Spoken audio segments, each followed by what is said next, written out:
prima tem 40 e você 15. Você foi um plano de Deus em nossa família. O seu sorriso especial era encantador assim que nasceu. Eu recordo, Camila, que um dia o nosso José comprou uma boneca de plástico para te dar.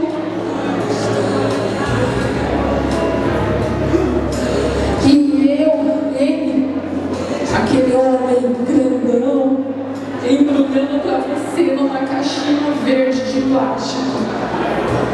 Eu disse para ele, porque eu estava lá na casa da avó: o senhor nunca me deu uma boneca dessa.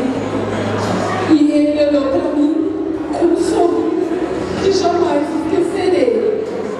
E ao lembrar daquele sorriso, me fez refletir o quanto amamos a nossa família, que mesmo na distância, até porque, né, os 40 e os 15, você os 15, eu te amo demais, assim como seus primos, a Daniela, o Felipe, o nosso Bruno Fábio, a Juliana, o Bruno.